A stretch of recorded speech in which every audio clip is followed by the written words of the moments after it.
Puntahan po natin ang mga mahalagang talakayan. Bakit ba dapat na maging matuwid ang isang tao o ang isang kapatid sa daigdig o lalong-lalo na Kung ano nasa ating isip at nasa ating puso, yun ang ating magiging way of life. At ang ating way of life ay mag-result into action. Bunga ng ating magawain.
pagkakataong ito ay simulan na po tayo sa ating mahalagang kampanya. At sa pagbungad po nating awitin ay awitin po natin ng page 68, Pangamba.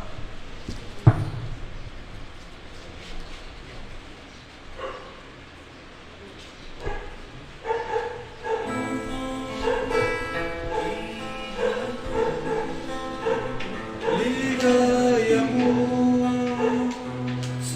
amoy mababakas, ang pagsinta na totoo sa iyo. Walhati sinamba mo, hindi ka ba nangangamba? Pagluha ang gulo nito, kaya pagkamala ang buhihan sa puso. Alam ka sa'yo, iarangin nalimot mo. Pag-ibig mo'y hihigit sa pangako mo na kay Kristo. Wari ko ba'y natutuyo? Parang kumalang pasya mo, kasuyubong nagtulog na, taliwang pananali, nagdahanda sa pagsubok, upang magkamahaluli, Espiritong nasa Kanya, ay iubang na pagsuri. Sa kay Kristo nautusan, ay handa bang ipanali, kasambahay sa tahanan, kaharian ng Diyos Ama. Kahit kung nanuringan sa damdamin, magkaisa, hindi ka nangangamba. Sa dibdib ko'y mayroon ka ba? Kung ikaw ay napapahama, sa akin ay libong dusa, kasuyo mo nagdulot na, taliwang pananali, nagdahanda sa pagsubok, upang magkamahaluli, Espiritong nasa Kanya, ay iubang na pagsuri. Sa kay Kristo kautusan, ay hanggang ipatali, Espiritong nasa Kanya, ay iubang na pagsuri. Sa kay Kristo kautusan, ay handa bang ipatali.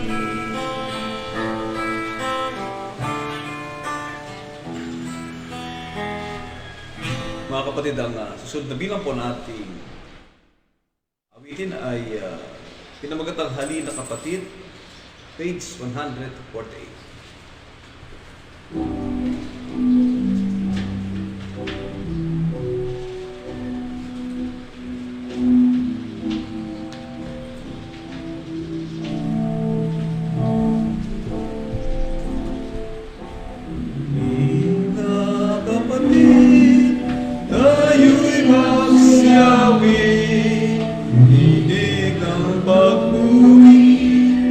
Sa Diyos ang pag-ibig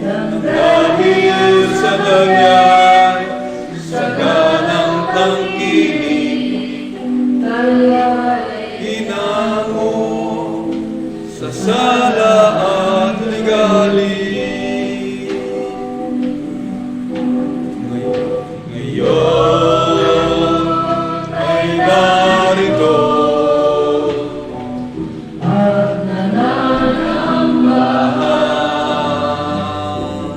Luluwalhati ang iyong pangalan, di na maglalaho sa puso't isipan. Dalisay mo harap sa binayuwakan.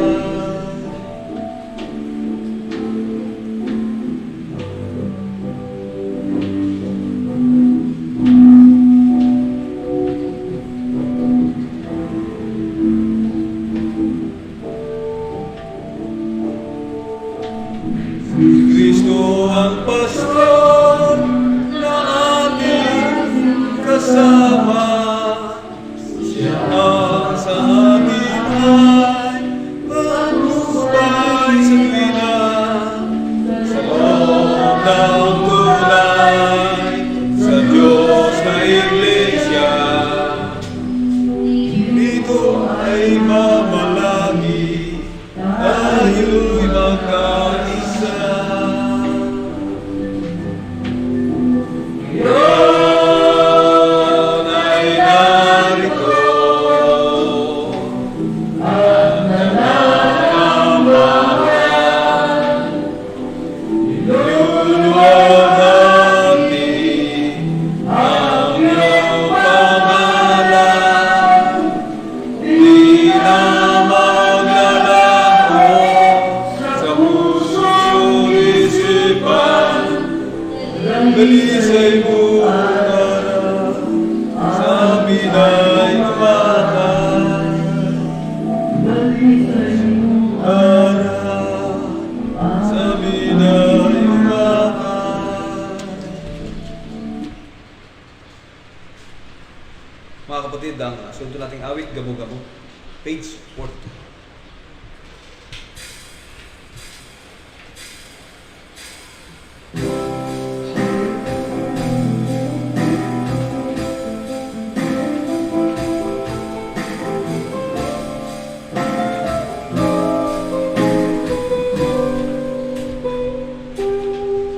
Gamo-gamo, lumilipad, magsumapit na ang dilim. Naghahanap ng liwanag upang doon ay magaling. Kapag kanyang nasubuhan, kagalak ay walang maling. Hindi na niya nilisanin kahit buhay ay makitig. Gamo-gamo ay damdamin, ang liwanag ay parating. Malaw din, binagabang ng salimuot na malindig. Mga dating kaulayaw na ang buhay ay sa dilim. Isinumpa sa sarili, di ka gusto mamamili.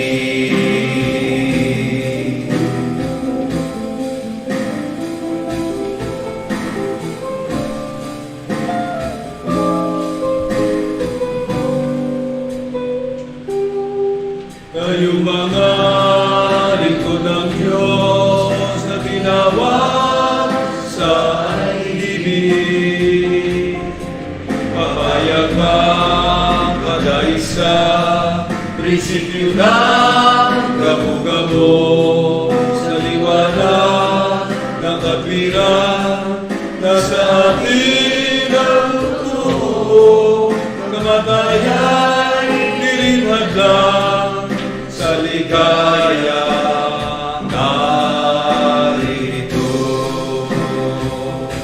Gamo-gamo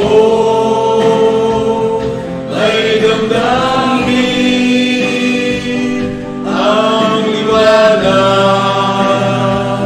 ay parating. Malauling pinagarapan ng salimuot ng alumbing, mga naging kaulayaw na ang buhay ay sa dilim. Isinubat sa sarili, di na gusto makapiling. Isinubat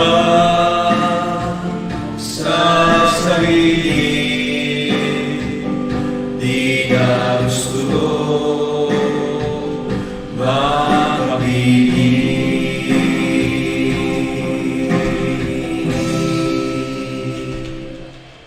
mga kapatid, ang huling awit po natin, page 119, Salot sa Mundo.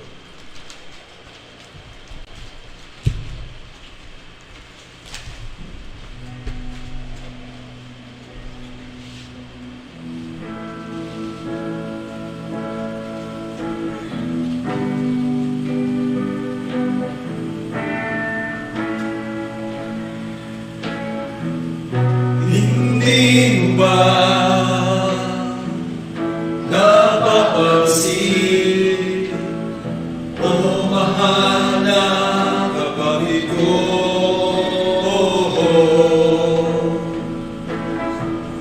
sari-sari uring sakit ang sumasalot na sa mundo.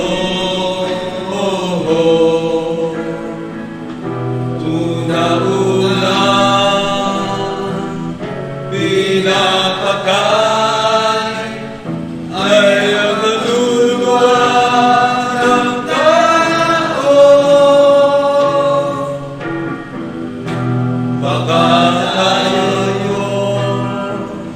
ay mahawa, sa atin ay delikado. Ang nating gawin upang lalong palakasin katawan ni Kristo na sa atin. Yun ang masamay palayasin.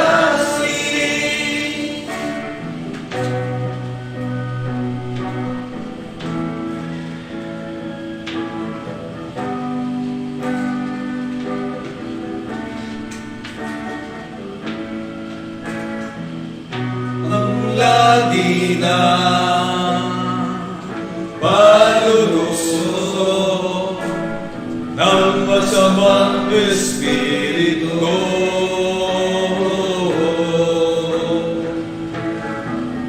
Ang linggo niya higayangin sa layawan at kapriso.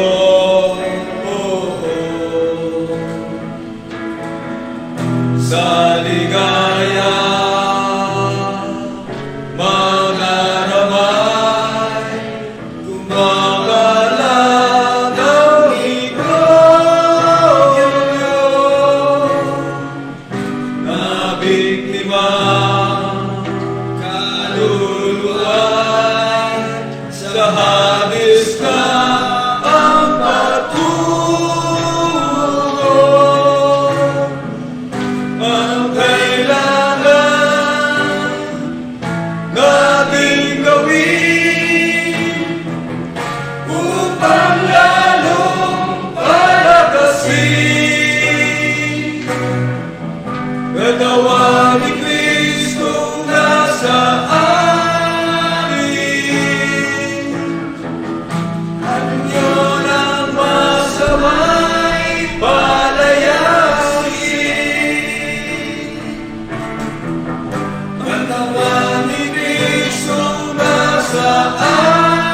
narito ang ating mga kapatid na nasa iglesia sa kanilang mga bahay. At ang iba natin pang mga kapatid na sa pagkakataon pong ito ay kabahagi natin sa kanilang mga tahanan sapagkat doon po sa dako ng Cavite. At ilan natin mga kapatid sa dako ng Batangas ay nagkaroon po ng limitation ang pagdalos sa lugar na yun dahil po sa kasalukuyang pandemya na ating kinakaharap. Kaya sa pamagitan po ng ating pagsisikap, damdamin at kalooban na patuloy na maglingkod sa ating Panginoon Diyos ay hindi po ito makahadlang upang sa pagkakataong ito ay gawin natin ang ating katungkulan sa ating katampatang pagsamba sa harapan ng ating Panginoon Diyos. Tayo po ay sama-samang kumindig at tayo po ay mananalangin. Panginoon namin Diyos, Amang banal na makapangyarihan sa lahat. Sa hapon pong ito, dakilang Ama, narito po kaming inano po mga hamak at mga walang kabulhan mo po mga alipin. Sama-sama po kaming nakapaligdigan sa iyong banal na harapan, bagamat hindi po natitiklop ang aming mga tuhod, ay nangay papa naman ang aming mga puso, kumikilala at tumatanaw na malaking utang na loob sa iyong dakilang harapan. Sinasamba at pinupuri ka ng bawat isa sa amin ang naaayon po lamang sa Espiritu at sa katotohanan. Dakilang Ama, nagkapasalamat po kami sa iyo ng walang hanggang pasalamat sa iyong patnubay at gabay na walang sawang pinadalay mo po sa aming mga buhay. Ang iyong tulong at kalinga sa loob ng isang linggong nagdaan sa aming mga buhay na biniyayaan po kami ng lakas ng aming lupang katawan sa aming mga pangangailangan sa pang-araw-araw na aming mga buhay. At sa oras na ito, dakilang Ama, ay tagli po namin ang buong karapatan at pagkakataon upang muli po makaharap sa iyong dakilang paningin. At isagawa po namin ang katampatang pagsamba na hinahanap mo sa bawat isa sa amin. Dakilang Ama, ang iyong mayamang kabutihan at pag-ibig sa bawat isa sa amin, ang patuloy naming nadarama at patuloy naming taglay sa pagkakataon po ito ang iyong dakilang pagkapala sa buhay ng iyong mga anak. At ang higit sa lahat, dakilang Ama, na hindi ko namin malimot itong pasalamat, amin pong alalahanin, amin pong kilalanin ay isang malaking utang na loob, ang katotohanang minsang pinapagliwanag mo po sa aming mga buhay. Ikaw ay aming nakilala na isang Diyos na lumikha ng langit at ng lupa. Nakilala po namin ang iyong bugtong na anak at sa pamagitan ng kanyang kamatayan ay natubos kami sa aming mga pagkakasala. Ang aming buhay na larawan ng kawalan ng pag-asa ay napalitan ng pag-asa. Ang aming kalagayan na nabubuhay sa kadiliman ay pinalitan mo ng kaliwanagan. Ang aming kalagayan na dati ay hindi mo bayan ay naging iyong bayan. Ginawa mo po kaming kaharian ng mga saserdote. Sa bansa pong ito na aming sinilangan ay inirang mo po kami at ibinukod po kami sa bunto ng aming mga kababayan at mga tao na nabubuhay sa balat ng lupa at sa bansang ito na aming sinilangan. At mula po dito, Ama, ay tinawag po kaming iyong mga anak na tinatawag sa iyong marangal na pangalan dahil lang po sa iyong dakilang pagmamahal at pag-ibig na ipinagdamong po sa bawat isa sa amin, sapagkat nangyari sa amin ito hindi dahil sa kung sino kami, kundi nangyari sa amin ito dahil sa ikaw ang umibig sa bawat isa sa amin.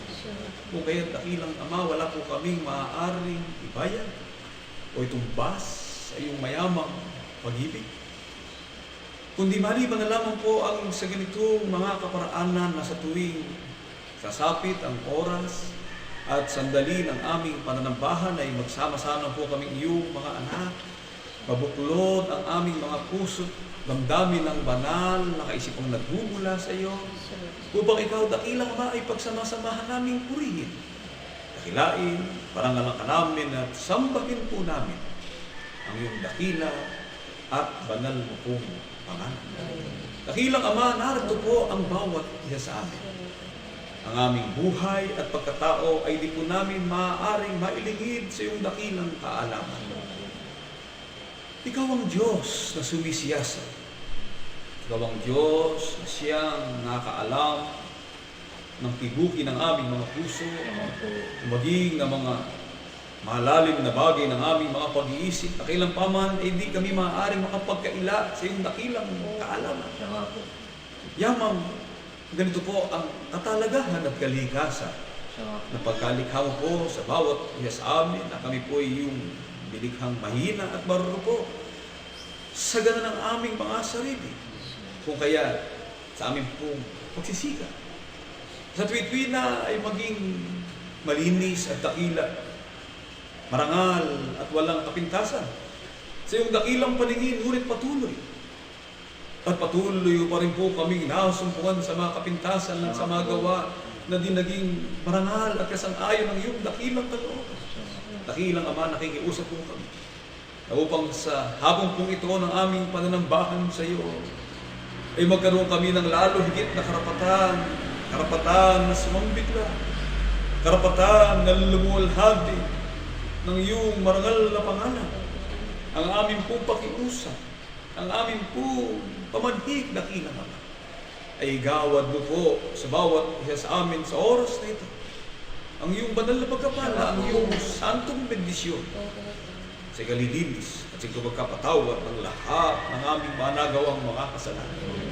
Dakilang Ama, narito po ang bawat isa sa amin na iyong mga anak na nagisipanambahan sa iyo sa oras na ito.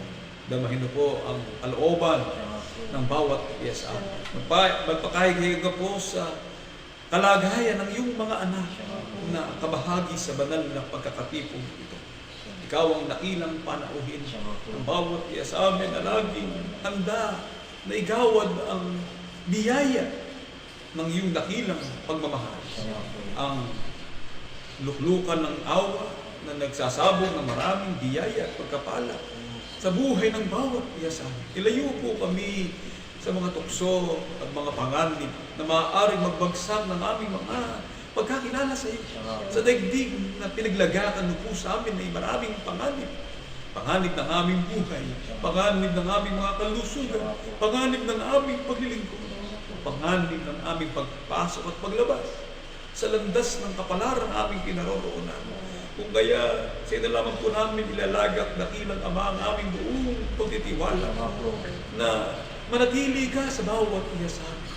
Igawad mo kong palagi ang iyong banal na Espiritu na magkapaalala sa amin ng lahat ng mga bagay upang kung magagayon sa daigdig na ito na aming kinaroroonan malaot madali sa isang takdang panahon na tinakda mo sa mga bagay na mangyayari sa panahong darating. Ay mga anak ko na po kami na naihanda namin ang aming mga sarili, nagawa namin ang iyong mga kalooban, nasunod namin ang iyong mga kautusan, upang kami naman ang mga alipin na po'y maging karapat-dapat doon po sa iyong ipinangakong buhay na walang hanggan. Dakilang Ama, alalahanin mo po ang iyong munting pangasiwa na inatangan mo ng mabigat na pananagutan sa pangasiwa sa aming iyong mga anak. Ang pagdala ng katungkulan na inalaga mo sa iyong mga kinakasangkapang pangunahin na po sa lalaking iyong inibig na mga siwa sa iyong munting bayan. Kapatid na Ruel B. Santiago, ang mga katulong sa gawain na siyang bumubuo ng iyong mga kinakasangkapang maghahayag ng iyong dakilang kaligayahan.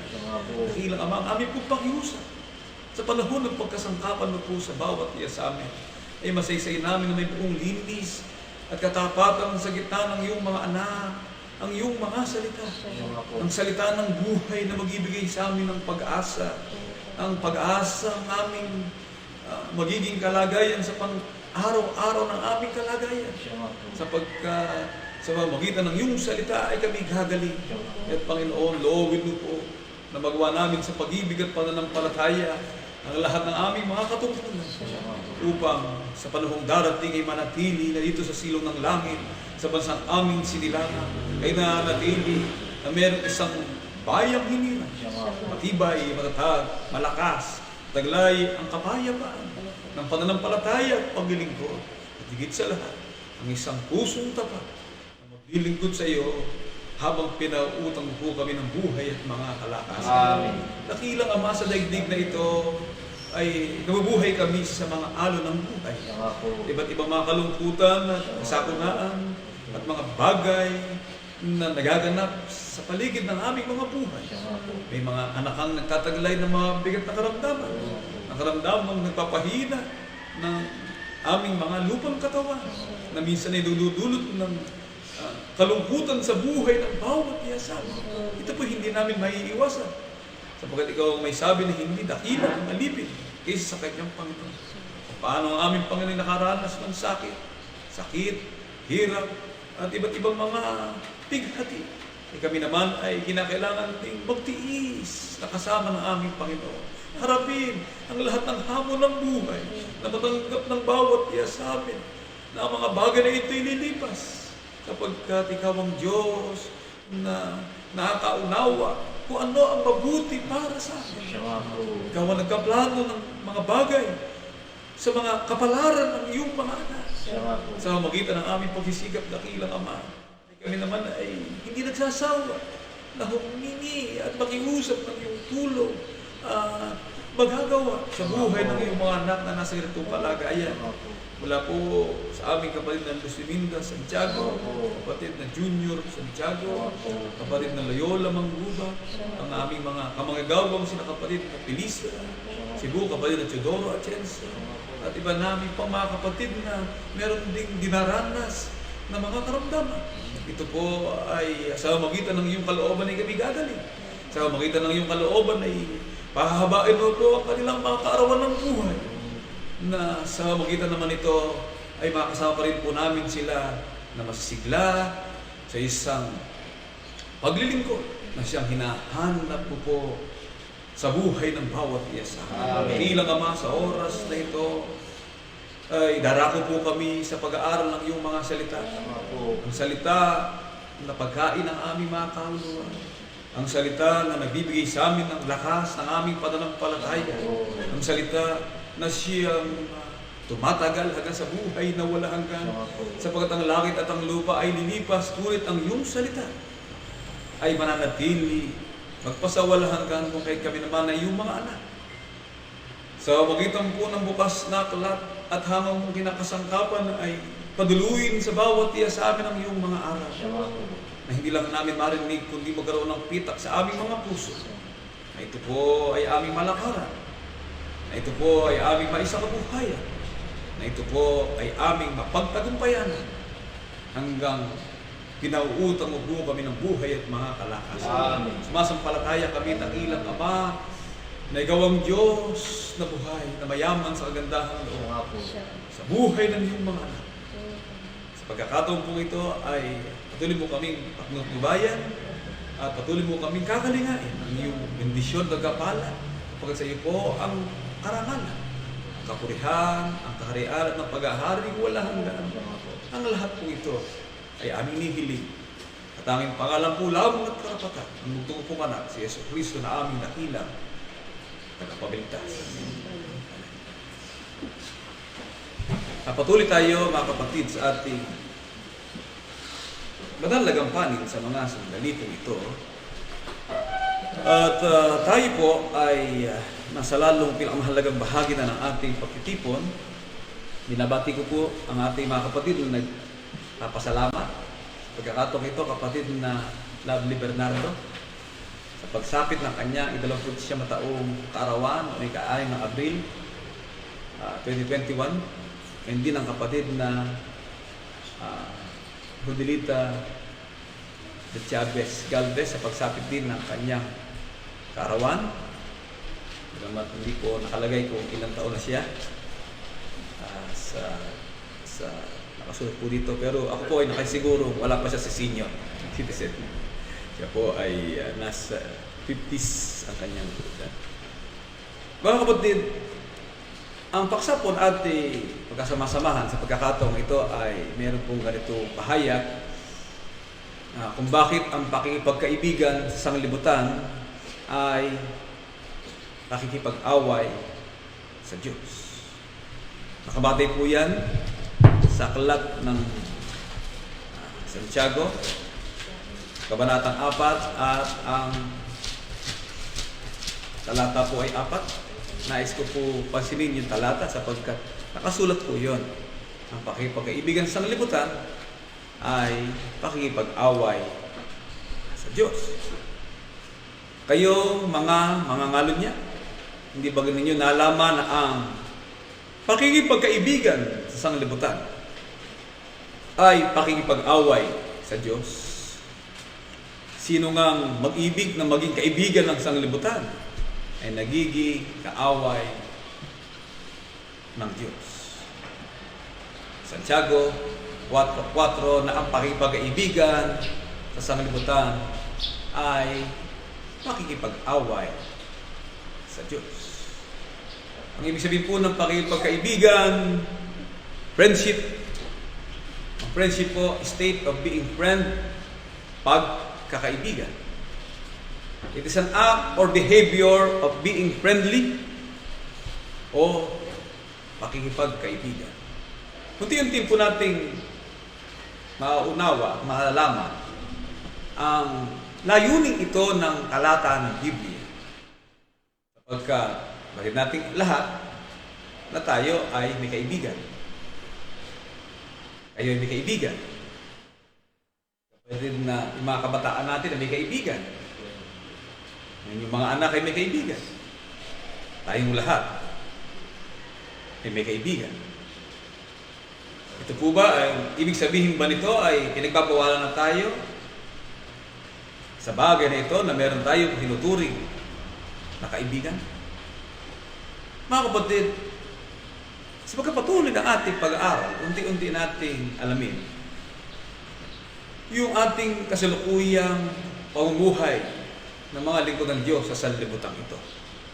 Paano po niliwanag ng Panginoong Hesukristo at ang mga apostol ang kasalukuyang pakikipamuhay ng mga lingkod ng Diyos sa sanlibutan ito. Dito po sa aklat ng unang Juan, Kabanatang 9, ang talata 11, ganito ang nakasulat. Naalaman natin na tayo'y sa Diyos at ang buong sanglibutan ay nakahilig sa masama. Ano po ang kalagayan ng buong sanglibutan? Nakahilig sa masama. Ano ang kalagayan ng bawat isa sa atin? Sabi ni Apostol Juan, nalalaman natin na tayo ay sa Diyos. At kung ang tayo sa Diyos at ang buong sanglibutan ay nakahilig sa masama, paano po ipinakilala ng Biblia ang kalagayan natin bilang tayo po ay sa Diyos? Sa aklat na ikalawang Timoteo, Kabanatang 2, at ang talata po ay 11, ganito po ang ating masisiguro. Gayunmay ang matibay na pinagsasaligan ng Diyos ay nananatili na may tatak nito. Nakikilala ng Panginoon ang mga kanya at lumayo sa kalikuan ang bawat isa na sumasambitla ng pangalan ng Panginoon. Ang tatak na tayo sa Diyos ay lumalayo tayo sa kalikuan. Ano po ang tinatawag na kalikuan? Kasamaan. Ano po ang tinatawag na kasamaan? Yan ang gawi at uri, buhay at pagdadala ng buhay ng isang tao na hiwalay sa mga kalooban ng Diyos o hiwalay sa salita ng Diyos. Kung tayo po ay sa Diyos at lumalayo tayo sa kalikuan, mga kapatid, sapagkat tatak taglay po natin ang tatak ng sa Diyos, paano po tayo nabubuhay? Ano ang kalagayan ng ating buhay at kalagayan na lumalayo sa kaliguan matapos na ating maunawaan ang pinamahalagang pangyayari na ganap sa buhay ng bawat isa sa atin na iyon ang takdang panahon at kalagayan dumating sa atin ang karapatan tayo'y maging sa Diyos.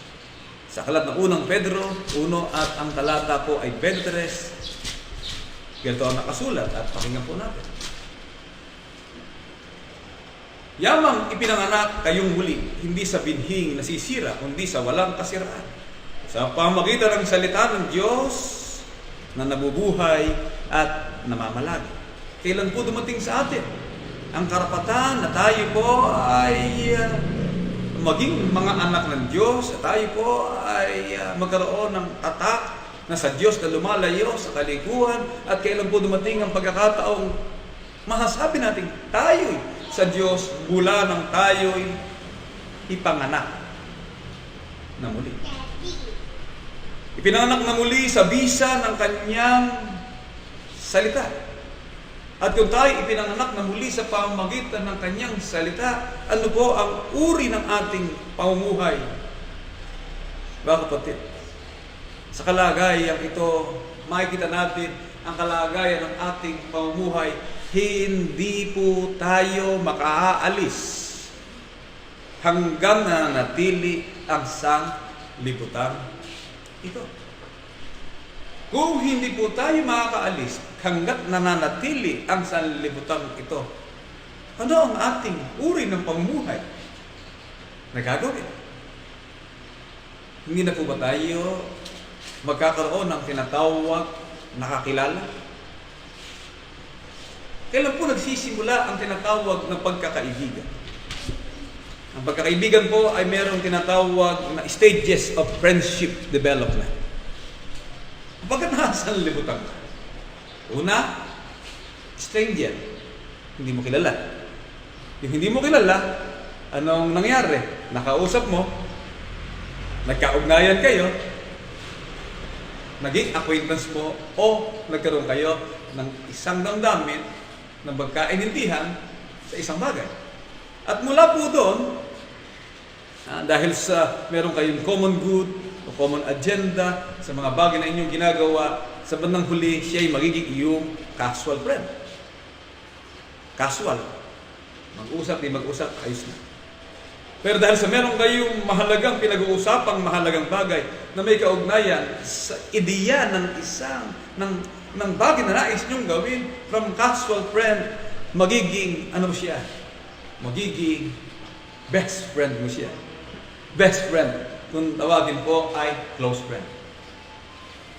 Mula sa pagiging close friend, sa pagdating at pag-iral ng panahon, maaari mo siyang tawagin the intimate friend. That's the stages of friendship development. Bakit po? Sapagkat hindi po, kaya minsan makikita mo, yan ikaw si Paring Johnny. Minsan nakikita po sa Batangas, si Pari, lahat po mga po si Pari. Pare, galing salitang kumpadre. Kumpadre sapagkat inanak mo ang kanyang anak. Parehas kayong padre, parehas kayong father, tinuturing mo ang kanyang anak ay anak mo na rin sapagkat siya'y iyong kumpadre. Nagkaroon kayo ng isang damdaming magkaisa sa isang common goal o sa isang common good. Friendship. Bawal po ba sa atin ito? Sa talata ng Santiago 4:4, nakipagkaibigan sa sanglibutan ay pakikipag-away sa Diyos. Wala pong sinasabi sa Biblia, mga kapatid, na bawal sa atin na meron kang maging acquaintance. Wala po siya sabi na bawal sa atin na magkaroon ka ng close friend. Wala rin po sinasabing from close friend ay maging intimate friend. Ang sinasabi po ng Biblia, ang pakikipagkaibigan sa sanglibutan ay pakikipag-away sa Diyos. At yan po ang ating liliwanagin sa pagkapatuloy ng ating pag-aaral sa mga bahagi po ito ipinakikita sa atin ang kalagayan ng ating buhay. Ang kalagayan ng ating buhay sa daigdig, Juan 17:9 hanggang 11, ganito po ang nakasulat. At pakinggan po natin.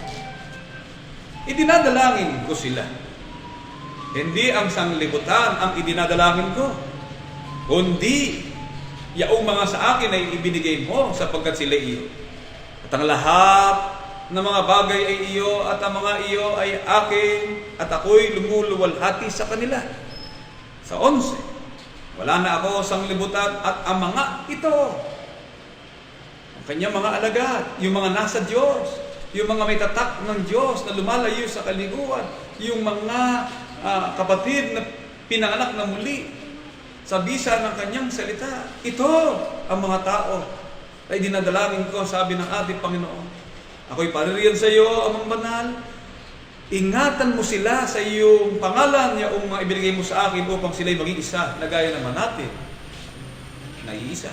Ano ang kalagayan ng bawat isa sa atin? Tayo po ay nakikipamuhay pa sa sanlibutang ito ayon kay Kristo. At kung tayo nakikipamuhay pa sa sanlibutang ito, mga kapatid, hindi po pwede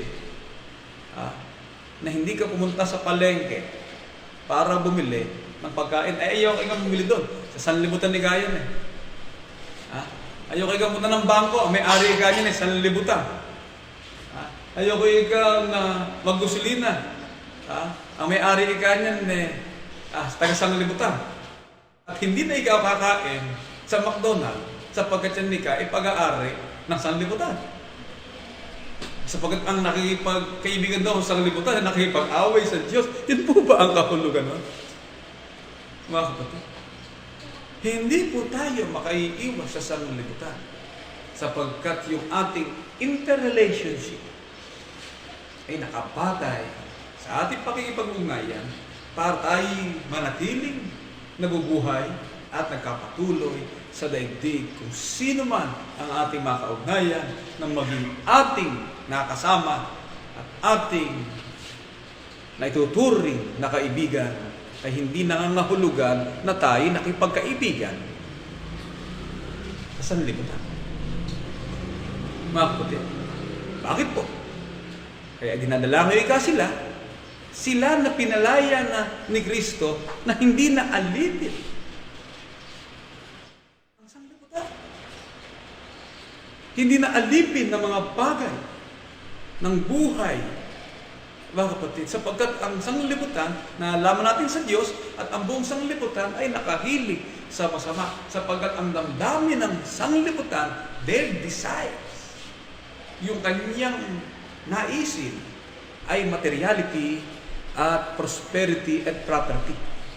Yan po ang concept at konsepto ng sanglibutan, yung kanyang matinding adhikain na gawin ang mga bagay ng mundo at mga bagay sa daigdig. Ngunit hiwalay dun sa nais talagang maunawa na merong isang bagong daigdig na nakalaan, na inilaan ng Diyos, na mararating lamang ng tao kung siya ay magiging sa Diyos. Sa 5:1 po na aklat ng Galacia, ay ganito po ang nakasulat at pakinggan po natin, mga kapatid. Sa kalayaan ay pinalaya tayo ni Kristo. Magsitibay nga kayo at huwag na kayong pasakot na muli sa pamatok ng pagkaalipin. Ano po ang ating naunawaan? Tinaglay na po natin ang kalayaan. Ngayon, paano marapat gamitin ng mga lingkod ng Diyos ang kalayaang taglay sa pakikpamuhay sa sanlibutan ito? Dapat po maging maingat tayo sa term. Pakikpamuhay sa sanlibutan ito. Sa 1 Pedro 2:16, ganito po ang nakasulat at pakinggan po natin ang pagtuturo ng Biblia. Nagaya nga ng kayo mga laya at ang inyong mga kalayaan ay hindi ginagamit na balabal ng kasamaan, kundi gaya ng mga alipin ng Diyos. Makatwid, malaya po tayo mabuhay sa sanglibutan, ngunit dapat nating maunawaan na di dapat abusuhin ang kalayaan ito. Ano po yung kalayaan ito? Na yung kalayaan ng bawat isa sa atin ay may hangganan. Ano yung hangganan yon?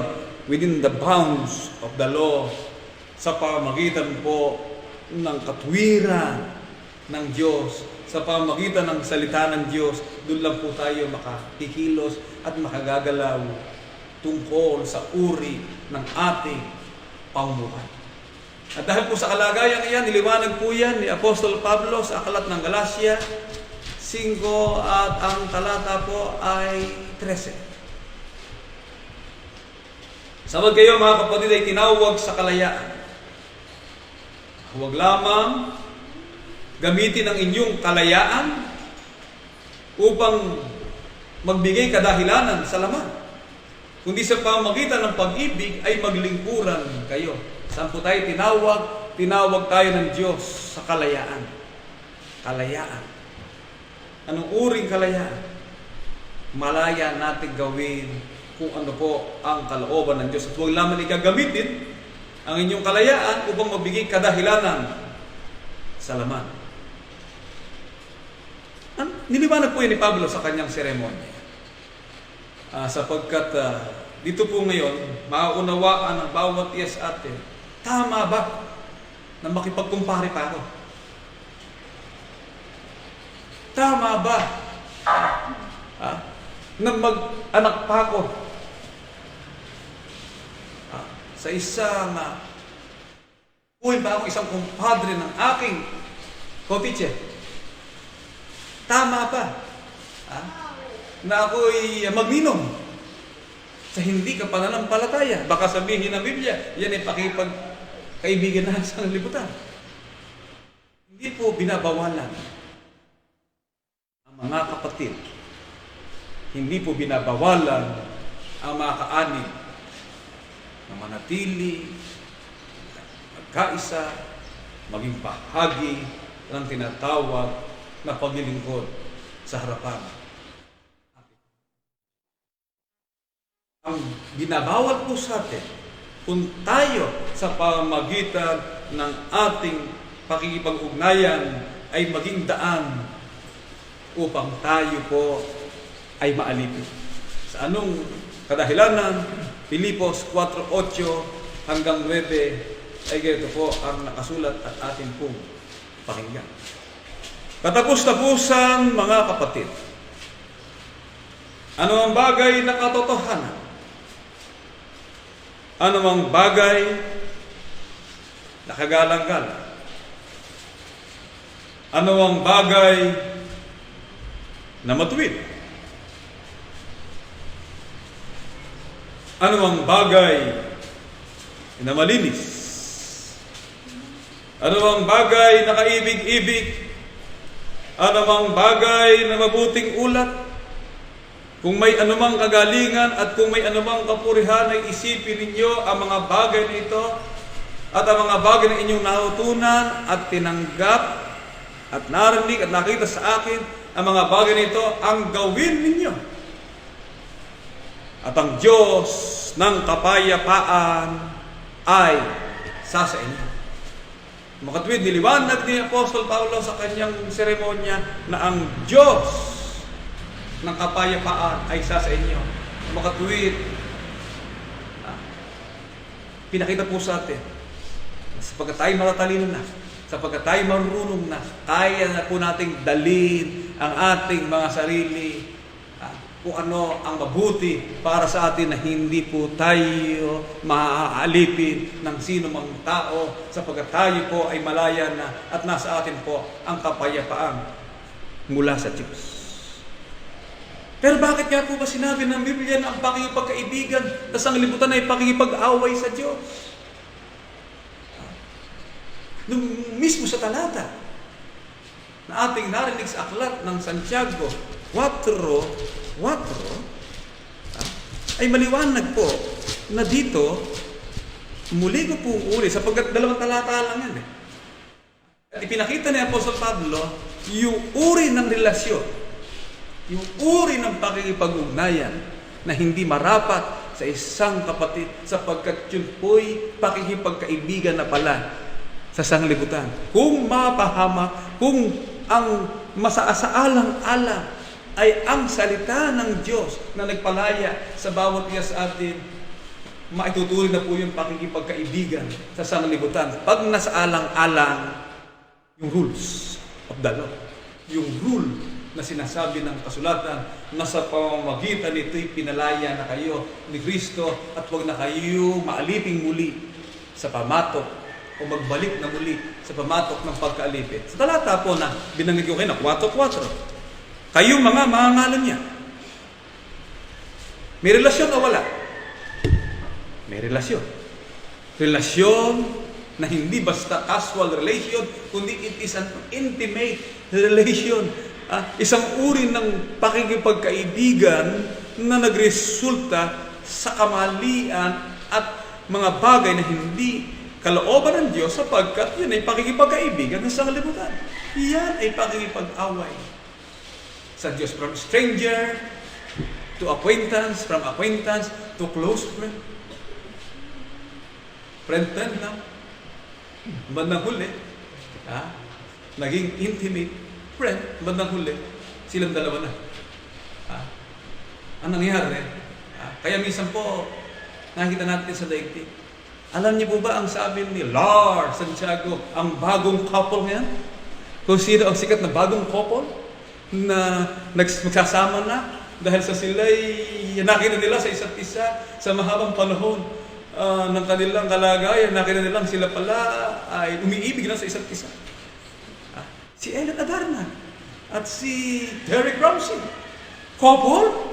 Saan talata ng Biblia? Saan batas? Saan civil law? Masabi na ang isang couple na nagkita sa isang panahon at nagsama sa isang tahanan ay malaya na at maganda ng tingnan ng tao at nakasulat sa katotohanan sila'y karapat-dapat. Tatawaging couple. Ang alam niya po yan. Pakikapit yan. Sapagat nagsama, hindi sa pamagitan ng matrimonyo, ng pag-aasawa, nagsama dahil sa pagdating na ilang panahon, hindi nag-materialize ang relationship. Yan po ang lakad ng daigdig. Yan po ang lakad ng sanglibutan. Pakikipagkaibigan sa sanglibutan. Sa makatwid, ano po ang tinatawag na pakikipagkaibigan sa sanglibutan? Sa pamagitan ng iyong relasyon. Acquaintance, friend, best friend, na ang resulta po. Ano ba ikaw nangyari sa iyo? Naghanid ikaw ng kaibigan may barig. Ano ikaw nangyari sa iyo? Nalaglag ikaw sa kusali. Nalaglag ikaw sa tubigan. Pakipagkaibigan sa sanglibutan. Hindi ka dapat malaglag sa tubigan. Ano ba ikaw nangyari? Hindi naman ikaw lasing. Doon ikaw sa Pulumunte. Sa San Juan po kasi may tinatawag na Pulumunte. Yung biyanan ko nung araw pag galing sa Pulumunte, tanggal lang inom. Dahil meron daw doon putanto na lumilitaw. At doon si Eva sa lugar ninyo, bago dumating sa bahay ninyo, meron doon patay na sapa. Lahat doon na nagdadaan doon ay nahiingkanto, lalo na sa gabi. Bigla rin tumalon yung kotse, walang kasira-sira, kaso lang doon ka na napunta sa tubigan. Pakikipagkaibigan sa sanglibutan. Bakit? Sapagkat hinihintay ka ng pamilya mo, hinihintay ka ng asawa mo. At ang sabi po ng Biblia, ganun eh. Pag dumami na kaibigan mo, pakikipagkaibigan na sa sanglibutan niya. Bakit? Bakit dumami kaibigan? Kaya po, ang nagpaparami ng kaibigan, 18:24 na aklat ng kawikaan. Ang nagpaparami ng mga kaibigan ay sa kanyang sariling kapahamakan. Anong uring pakikipagkaibigan? Pakikipagkaibigan sa sanglibutan. Bakit po? Sapagkat siya'y napapahamak. Pogi ka kasi. Ang gusto mo, kumpare mo lahat ng kukuha sa iyo magandang lalaki ang nino. Bagsak ka niya. Bakit? Halimbawa, ganito. Meron ka 100 kaibigan. Dumami yan. At ang sabi ng kasulatan, 18:24, ang nagkaparami ng kaibigan ay sa kanyang sariling kapahamakan. Sulat po yan. 100 kaibigan mo. Sa tuwing mag-birthday yun, pupunta ka, hindi. Pupunta ka. Hindi, linggo-linggo yan, lasing ka. Linggo-linggo yan, mababari ka. Bakit? Nung nag-birthday ka, umaten sa'yo eh. Tama po, hindi? Nung nag-birthday ka, dumalos sa piging ng inyong pagkakaibigan. Dumalo, hindi. Dumalo. Nagkabari ka, hindi. Nagkabari. Ngayon, pag siya naman ang nagpainom, pupunta ka, hindi. Pupunta ka sa pagkakaibigan ka. Kung 100 yan, dumami ng dumami yan, di ang buhay mo naubos na. Sa pakikipagkumparihan na sa bandang huli, ang ikaw ay magkakaroon ng sariling kapahamakan. Lalo kung nakita may kaya ka, uutangan ka ng utangan, pagniningin ka ng pagniningin. Magkano po magninong ngayon? Ngayon maganda magninong, pandemic, pwede ka hindi nagpunta. Kasi pandemic eh. Pero sa ibang lugar, sa Calabarzon, pag nagninong ka, patindi ang pangininong doon. Kumpare, bibigay ka ng 10,000. Sa dami ng anak mo, hindi mo naman kayang kitain yan eh. Sa batang huli, babagsak ka. Mapapahamak ang bulsa mo, mapapahamak ang ang iyong puhunan ng iyong paghahanap buhay dahil sa maling uri ng pagkakaibigan. Kaya sa pag-aaral pong ito, dapat ma-distinguish po natin kailan ang pakikipagkaibigan ay pakikipagkaibigan sa sanglibutan at kailan masabi natin ang pagkakaibigan ay yung sinasabi naman ng banal na kasulatan, ang mabuting kaibigan ay umiibig sa lahat ng panahon. Kaya ang salitang pakikipagkaibigan, merong uri. May iba't ibang uri po ng pagkakaibigan. Ano yung uri ng pagkakaibigan? 3 uri po yan. Tandaan natin. The friendship of utility. Nung dumating sino ba? Nung dumating dito ang adelantado Governor General mula po sa Mexico na si Miguel Lopez de Legazpi, sabi niya makipagkaibigan tayo kay Sikatuna.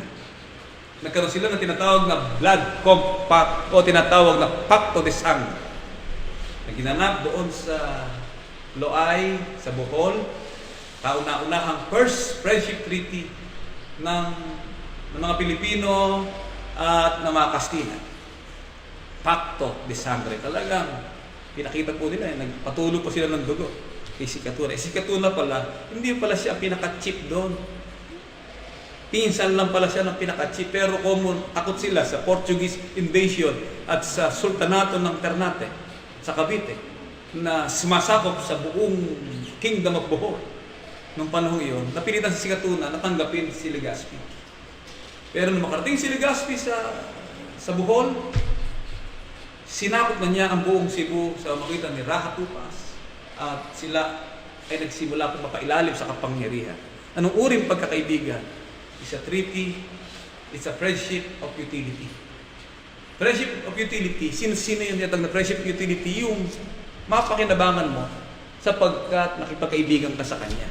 Alam mo, business partners, friendship of utility. Meron kang exchange, meron kang kapalit na tinatawag na maaaring makuha mo sa tinatawag na pagkakaibigan. Sa friendship of utility. Kaya po ang Pilipinas, hindi swerte sa kaibigan. Na Pacto de Sangre tayo sa mga Kastila noong 1565, noong na huli. Sinakop nilang buo, nakarating sila Cebu hanggang sa kanila pong sinakop ang Maynila. At sila Kandula, nakipagkasundo rin, bandang huli, nawala na po ang mga nobility ng mga Pilipino at ang kanyang sariling lakas. Ito sa akin lang. Dumating ang mga Amerikano, sa akin ng mga Amerikano, makipagkaibigan kayo sa amin. Meron tayong tinatawag na Filipino-American Friendship Day. Pag ikaw ay sinakop, nandyan ako, sapagkat ako ang iyong uncle, si Uncle Sam. Pero sa history ng Pilipinas, pinabubugbog muna tayo bago nila tayo tulungan. History po yan. Kaya sabi ni MacArthur, I shall return. Mamatay muna kayo sa Pilipinas at babalik ako. Nag-iwan lang siya ng ilang mga sundalo. Tayo nakipagbakbakan sa mga Hapon. Sa pag pinatawag siya sa Amerika, pagbalik niya, tapos na halos ang gera. Sapagkat nakayari na at tayo po ay lumakas na ang resistance o Filipino resistance laban sa Hapon. Mga kapatid, nagamit tayo ng mga Amerikano. Lagi ganun na lang ni Uncle Sam. Ang sabi po ni General Aguinaldo, mga kaibigan natin ng Kastila, mga kaibigan natin ng Amerikano, bibigyan tayo ng kagamitan. Sumakay siya sa barko ng Amerika papunta sa Pilipinas. Pero ang usapan, magmulang sa kupi ng Intramuros. Pagdating ng panong iyon, nasakop natin ng buong Luzon, iniiwan ng Intramuros kapag darating na ang ating kaibigan. Nung bandang huli, binenta pala tayo ng mga Kastila sa magitan Treaty of Paris. Hindi tayo lumaya. Ibinenta tayo at tayo naging kolonya ng mga Amerikano. Andyan po ang ating mga kaibigan na si Uncle Z. Bibigyan namin kayo ng vaccine. Lahat ng Pilipino magkakabaksin. Sapagkat ako'y isang kaibigan habang sinasakop namin ang kapuluan at mga islas Spratly. Kaibigan. It's a friendship of utility. Nakikipagkaibigan sapagkat meron pakinabang. Kasi Duterte, matalinong pangulo. Hindi pa uutang kayo, utangin namin. Ba't magagamit namin? Hindi namin kaya. Ngayon, maglakas-lakas ka ng loob. Magkakaroon ng banggaan ng dalawang higante. Parehas kang kaibigan nun. Saan ka pupunta? Saan ka gigina? Saan ka sasama? Ang Pilipinas po. Dahil sa tinatawag na pakikipagkaibigan yan, darating ang panahon, nagbanggaan ng dalawang higante, mapipit-pit sa dalawang nag-uumpugang bato ng pakikipagkaibigan. Kaya yung pakikipagkaibigan po, mapanganib, ngunit yan po ay mabuti kung maunawaan natin ang paraan nito. Pag nakipagkaibigan ka at malulugi lang ang negosyo mo, tigilan mo na yung mga kaibigan na yan. Malulugi. Nakipagkaibigan ka, malalaglag ka lang sa putikan, tigilan mo na yung pakikipagkaibigan yan. Ang tawag niya, kaibigang bote. Natinig ko kay Kaban Rubino nakaraan, kaibigang bote. Ay yung mga kabanat nila sa San Juan, mga bata to, kaya hilig uminom. Yung ano ko pinainom ko talaga pinalasing ko talaga. Para tigil na, kahit kailan. Uminom talaga. Kasi kasama yung pinsa. Pero kung makita ko yung kanyang kapabit, hindi talaga kaya. Tigil na siya. Hindi na siya makakainom. Hindi na rin siya.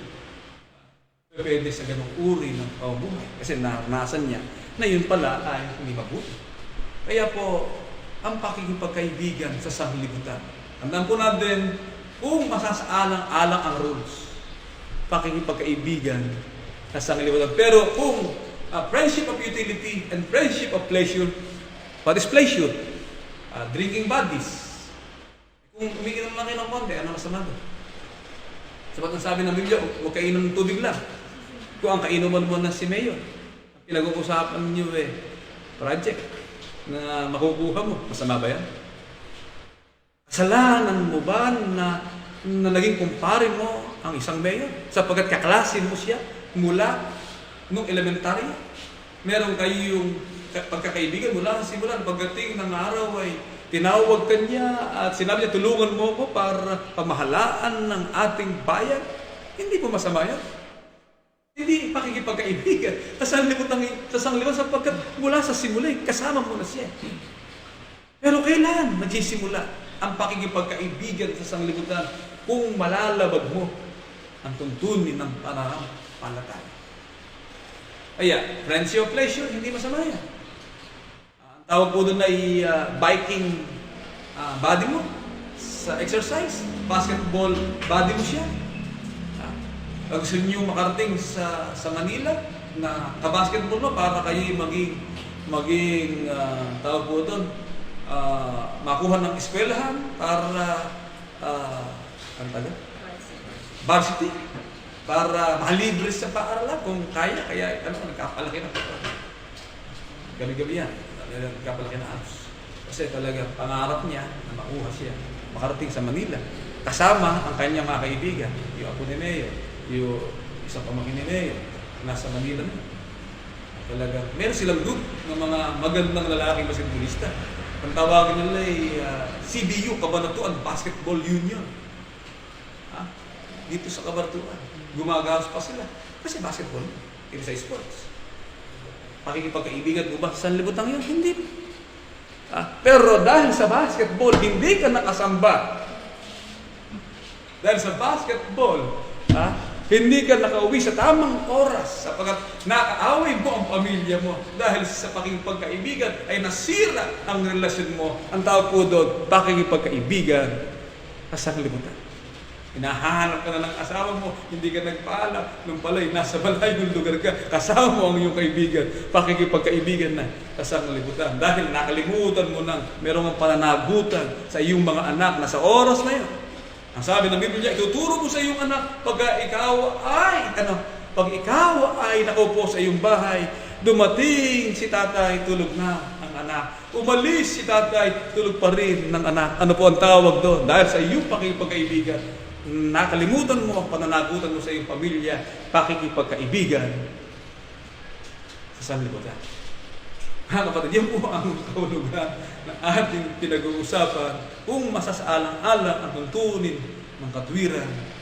Hindi na po yun harapat sapagkat yun po ay pakikipagkaibigan sa sanlibutan. Kaya ang uri po ng pakikipagkaibigan maganda, friendship, not by pleasure, not by utility, but by friendship of virtue, of friendship of good. At napakahirap nun, hanapin. Sabihin mo sa iyong kaibigan, inaanyayahan kitang sumamba sa linggo. Pag tumanggi, hindi mo makakasama yun. Napakahirap daw hanapin nun. Yung makakasama mo sa katotohanan, yung makakasama mo sa pananampalataya, yung makakasama mo sa paglilingkod. At ang nakagagawa lang kadalasan nun ay ang ating mga kapatid na kababaihan at kalalakihan na nakahikayat sa pananampalataya na naging friendship of good sapagkat nagawa po nilang makapag-akay patungo sa paglilingkod sa Diyos. Yan po ay natag na friendship of good. Pakikipagkaibigan din. Nauri. Kaya sabi ni Kristo, hindi na kayo alipin, kaya aking mga kaibigan sapagkat handa kang mamatay at handa kang mabuhay alang-alang doon sa faith na iyong pinagsasama-samahan sapagkat ang friendship, mga kapatid, ay yun ugnayan o relasyon na nadarama mo at nadarama niya para kayo ay magpatuloy sa isang common good and a common goal.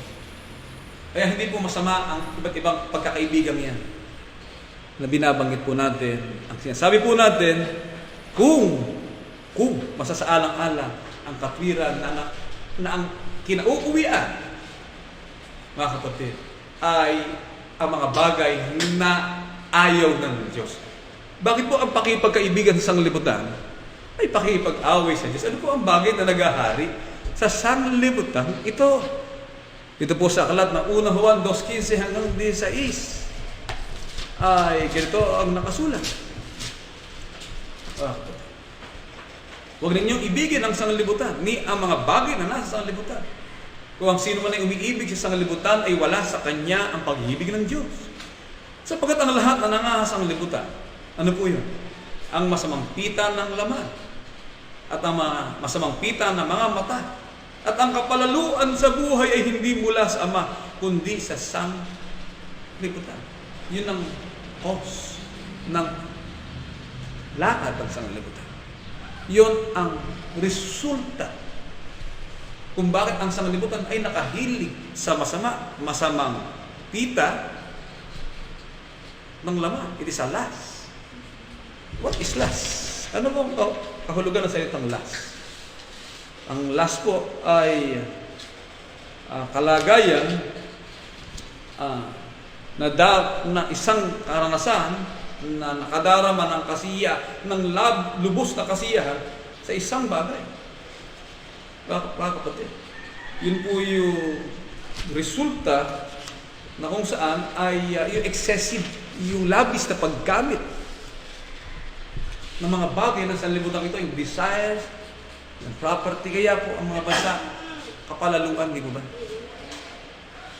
Ang nasa isip nila, yung mga kapalaluan sa buhay, dahil sa sila'y malaki na, kinakailangan na nilang magkaroon ng world domination.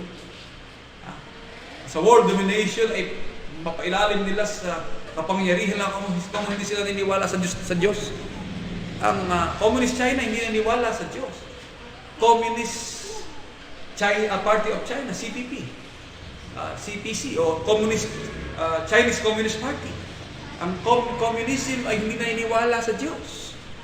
Ang kanilang Diyos ay ang kanilang lakas, ang kanilang Diyos ay ang kanilang karet, ang kanilang Diyos ay ang kanilang gamit sa pag-ayos ng lupa at sa kabuhayan, economic.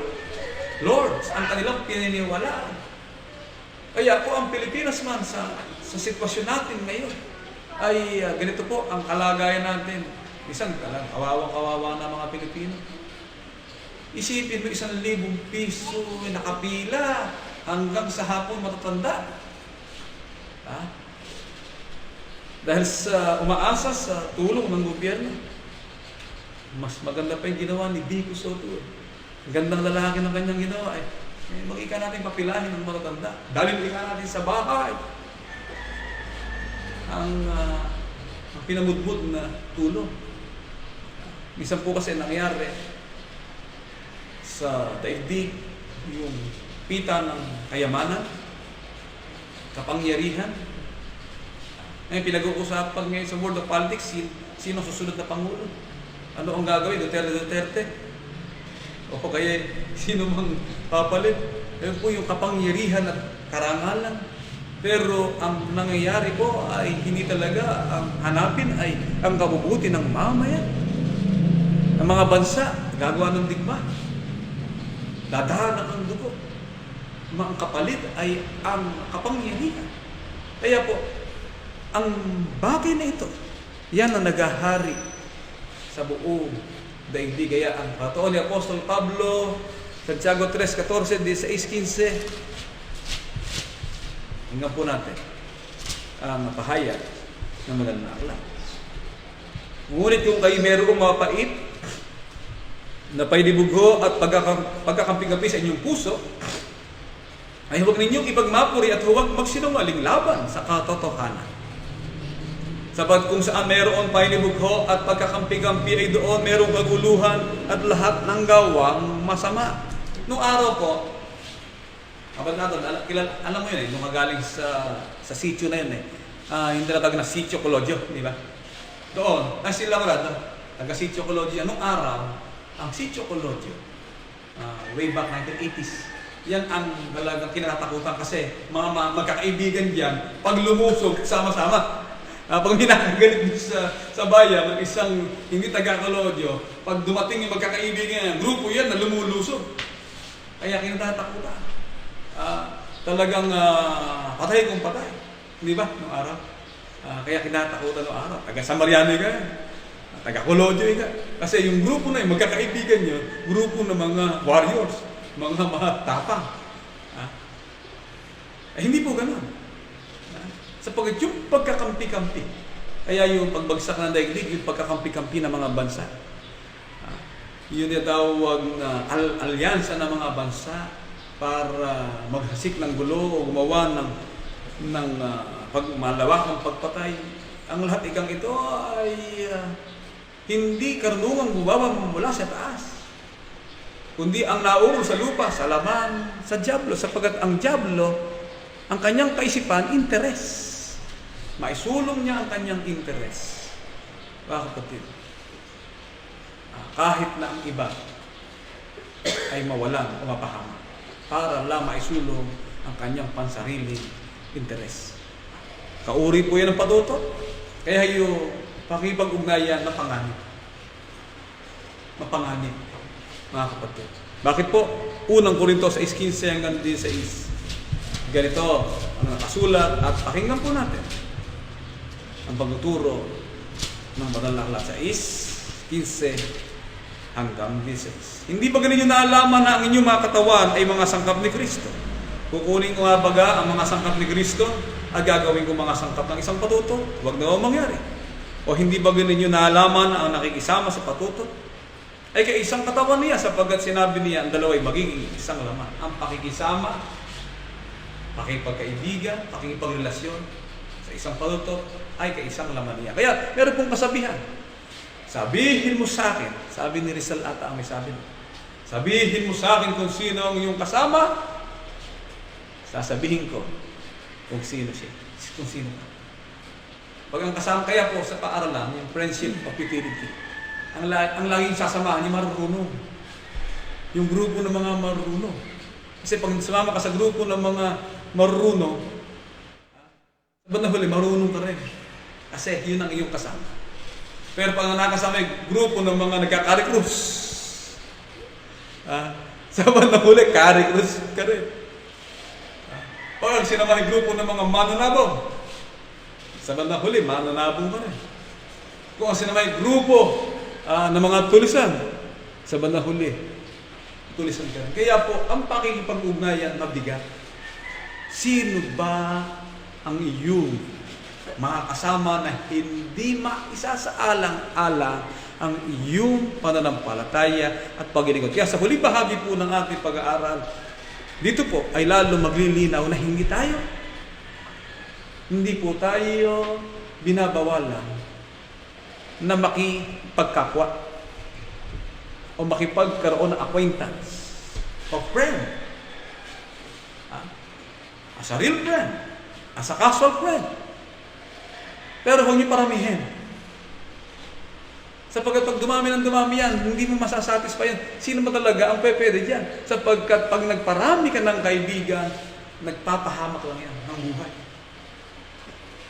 Kaya pipiliin ninyo kung sino ang inyong makakasama. At higit sa lahat, meron tayong misyon.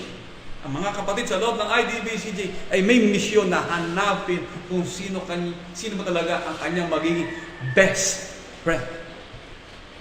Sapagat ang best friend, sinasabi ng Biblia, umiibig sa lahat ng panahon. Yan ang friend of virtue and a friend of good.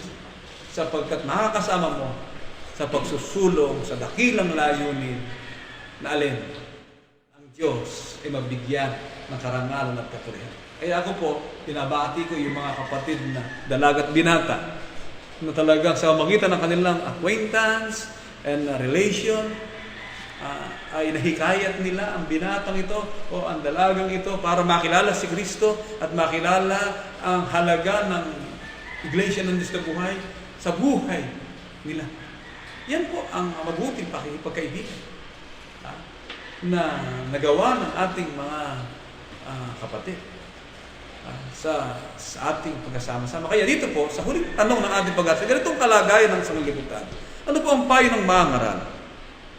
Paggubilin sa mga kapatid sa IDB, sa pakikisama, pakikisalamuha, sa mga hindi ka pananampalataya, 12, at ang talata po ay 18. Pakinggan po natin. Kung maaari, ayon sa inyong makakaya, kaya mo ba? Bakit nalalaglag ka na sa tubigan? Hindi mo na kaya. Tigilan mo yan. Kaya mo ba? Ayon sa inyong makakaya, kaya yung limitation, hindi po binabawal. Hanggat kaya mo. Kung baga sa sayaw, kung marunong kang sumayaw ng tsa-tsa, o buhog, kaya mong sayawan ng takbo ng sanglibutan. May nagiinuman sa lugar na yan, uminom na. Tapos mag-donate ka ng $1. Kaya mo. Huwag mong sasamahang uminom ka doon sa grupo na yun ng matagalan. Kasi malalasing ka. Pag lasing ka na, makakita ka na ng mga kakaibang bagay.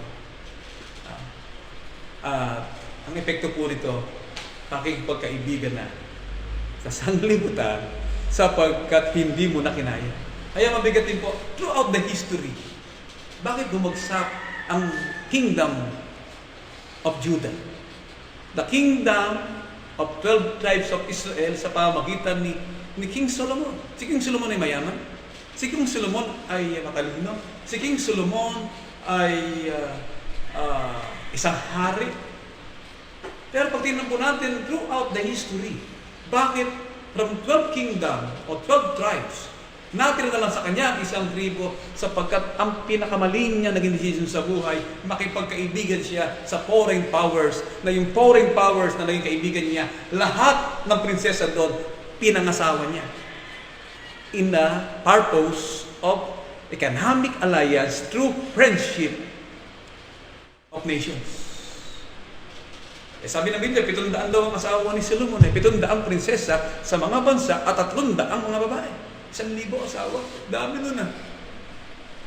Ano po ang naging effect sa pakikipagkaibigan, sa dami ng kanyang kaibigan? Kaya ang sabi niya, sa talata ng Biblia, siya rin ang may sabi Kawikaan 18:24, ang nagpaparami ng kaibigan ay naghahanap ng kapahamakan.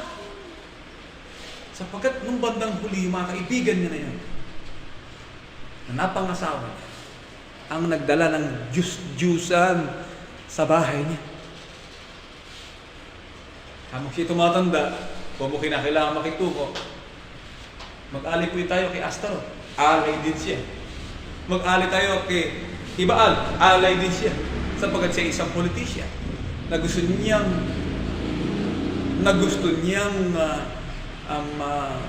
mapanatag at huwag mapahiya sa kanyang mga kaibigan, bumagsak. Ang kingdom, ang Davidic kingdom, at natira na lang ang kingdom of Judah at ang 11 kaharian, ang 11 tribo ay humiwalay, na divide into 2 kingdoms. Bumagsak po. 12, naging 1 na lang. Dahil po sa tinatawag na friendship. Sa dami ng kaibigan, bumagsak po siya. Kaya po sa kalagayang ito, yung kaya mo lang. Kaya meron tinatawag po na mga co-workers, teacher. May co-worker kayo, may kaibigan kayo, ano masama doon? Nag-birthday, inaanak mo, napunta ka. Masama daw. Pero kung lahat ay gagawin mo, kaibigan, hindi po pwede po yun. May something na mangyayari sa iyo na meron kang malalabag na rule. Kasi yung panahon mo, mauubos. Meron kang panahon para sa pamilya. Hindi po ba? Kaya nga, minsan nakikita ko sa mga handaan ng magkakapatid, dapat mabawas. May mga kapatid po tayo, mahilig maghanda.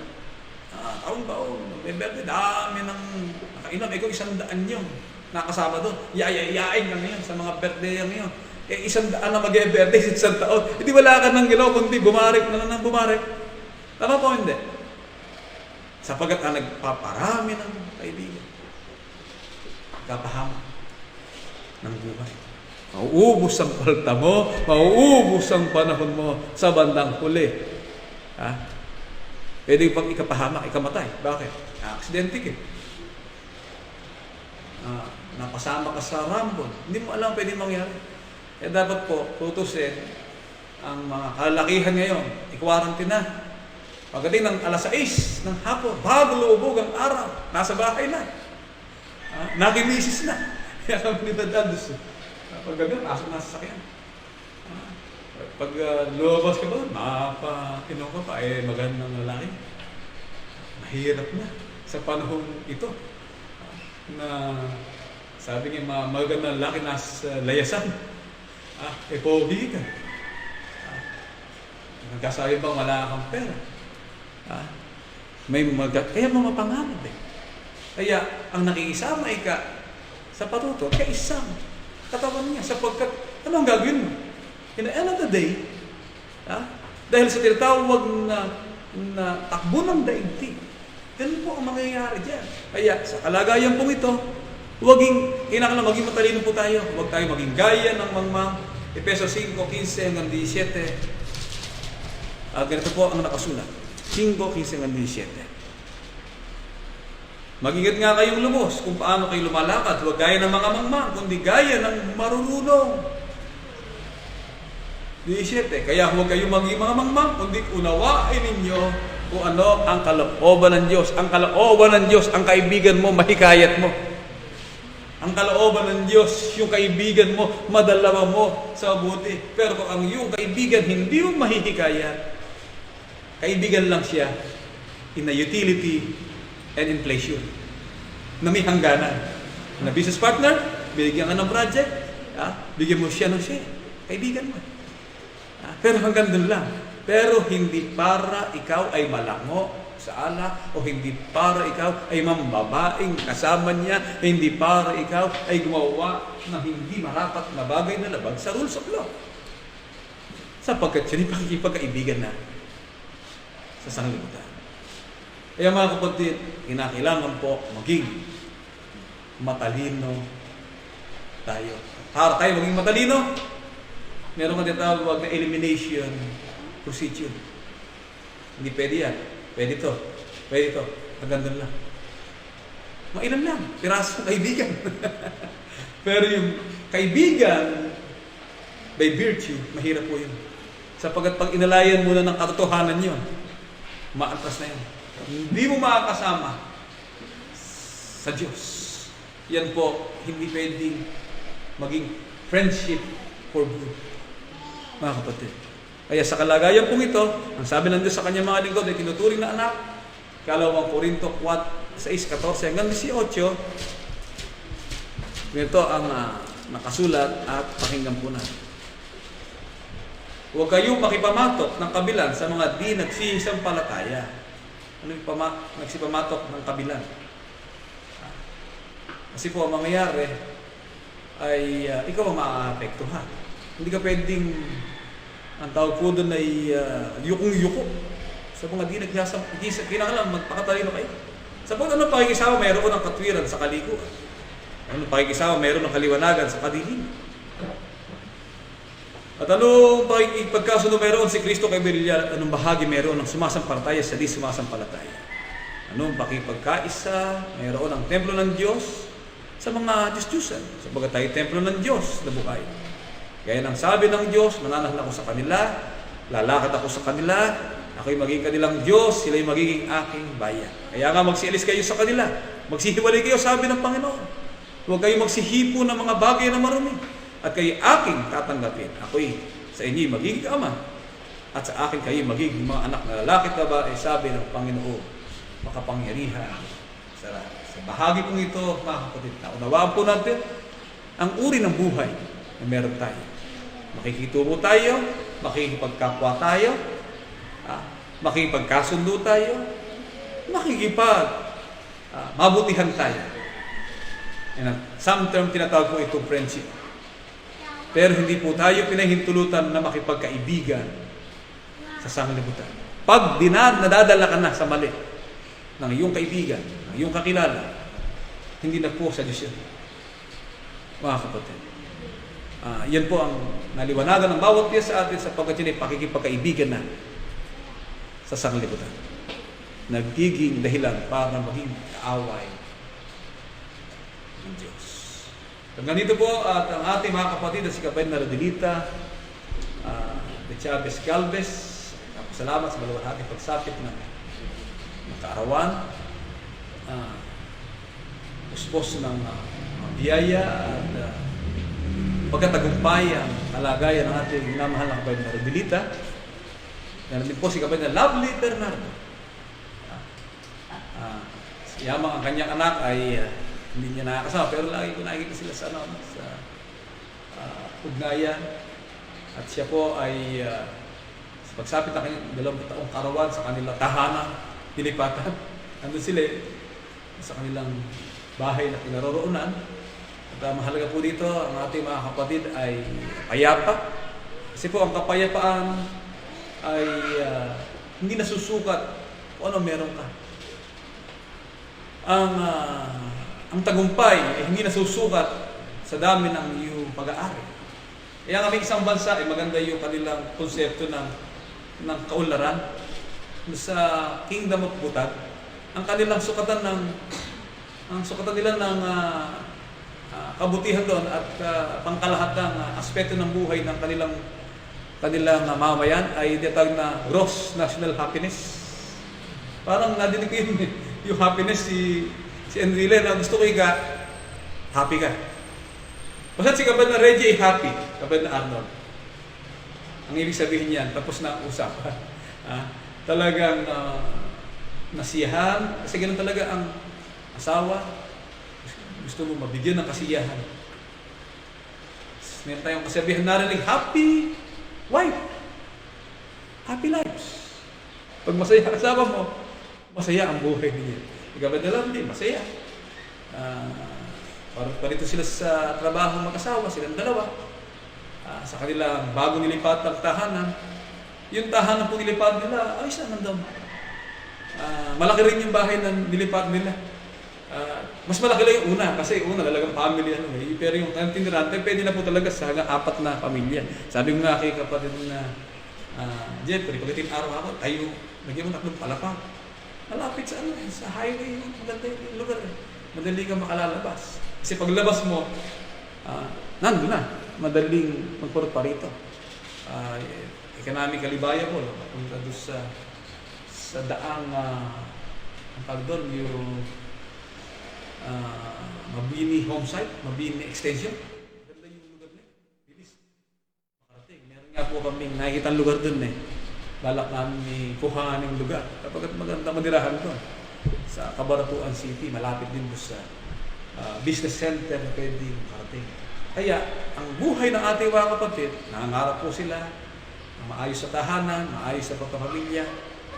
At at the same time, at yun po ang gusto ng mga magulang. Pagdating na araw, siya'y maging lola. Ako gusto ko rin po. Pagdating na araw, maging lolo na rin ako. Kasi lang, tagal-tagal pa rin ako. Kaya maganda yung nakapag-asawa rin na maaga. Kasi yung pagsisikap mo sa buhay ay maishashare mo sa next generation ng pagkapamilya ng mga kapatid. Kapatid Reggie, sa kanyang kalagayan, it's time. Yung kanyang mga anak ay malalaki na.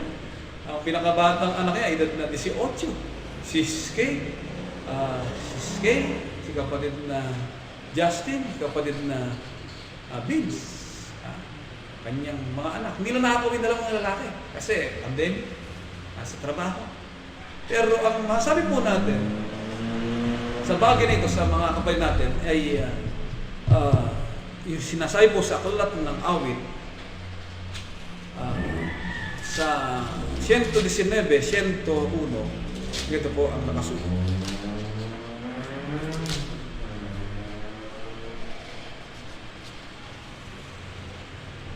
128 na aklat ng awit. Ikaw ay aking Diyos at magkapasalamat ako sa iyo. Ikaw ay aking Diyos, aking ibubunyika. O magpasalamat kayo sa Panginoon sapagkat siya'y mabuti. Sapagkat ang kanyang kagandahang loob ay magpakailanman. Kaya yung kabutihan, yung kagandahang loob ng Diyos, tinanggap ng ating mga kapatid. Sapagkat sila'y happy. Hindi masabing mabuti ka, hindi mo masabing taglay mo kagandahang loob kung hindi ka satisfied sa iyong pamilya, sa iyong buhay at kalagayan. Sa kinakailangan yung happiness na yon, yung kasiyahan yon, na iyong nadarama ay kailangan mapatunayan sa buhay ng isang kapatid. Dahil po sa Diyos sila nagkapasalamat dahil sa kanyang kagandahang loob, hindi lamang sa kabutihan kanilang tinanggap, kundi higit sa lahat ang dakilang mabuti na ating tinanggap ay ang karapatan na makakilala ng katotohanan. Sa kalagayan, pati mo yung bahay nila. It's lovely, Kayo ba nagpintura niyan? Puti Hindi pa kami, di ba hihingi na house tour yung mga taga-Sanuan house tour. Pagdating dito, makakarating kayo. At yan ay sa ating mga kapatid, nasaan sila, lumipat sila. Talagang diyan, ipinanganak ni kapatid na Jeff sa tahan nila, family home nila yan. At sa lugar na kanila kinaroroonan. At ako po, nung magtayo ng bahay, inisip ko, ay talagang nakadesenyo lang talaga doon sa para ang nagandahan ako sa bahay ng mga ipugaw. talagang yung ilalim, gawaan, bodega, lutuan, itaas tulugan. Yun po yung nakita ko sa talagang maayos na lugar. Kaya ang mga kapatid na gusto rin magkaroon ng bahay, maayos na tahanan, ay sige ba na alas magkapatayo raw sa San Juan by 28. Ilang taon pa yun? 7 years. Ikaw rin naman magkatayo. Ikaw din ang gagawa kasi ikaw ang gumagawa ng sa'yo ng bahay. Kaya mga kapatid, yun po, mahalaga, happy tayo, natutuwa tayo. At sa kabila po ng pandemic na ito, sa Santa Rosa, medyo, dumaan yung pulis kanina. Hindi na bumalik, Pag dumaan, paalisin niyo muna. Sabi niyo, bumalik uli. Kung may kaso ako, punta ako sa munisipyo. Pero hindi namin pwede itigil ang ating pagsamba sa damo ito sapagkat ngayon ay inaasahan tayo ng ating mga kapatid at ang Nueva Ecija ay under MGCQ. 70% tayo, naka-social distancing. Pero yung mga kapatid natin sa San Juan, karaniwan po, ilan ba yung nakinig yan? Medyo 51 kayo na mas marami. Dahil nga doon sa sambahan po natin, nagka-COVID sa nating kapatid sa gilid ng chapel at siya po ay nasa Talisay, Batangas ngayon. Kaya kung maaari, magsangham na lang kayo. Yung nakita ko sa Steve at yung sila mayor, yung munisipyo ng Santa Rosa, halos yung nasa Treasury Department ata. Yung mga nagbabasura, nandun lahat sa Port of Saysay.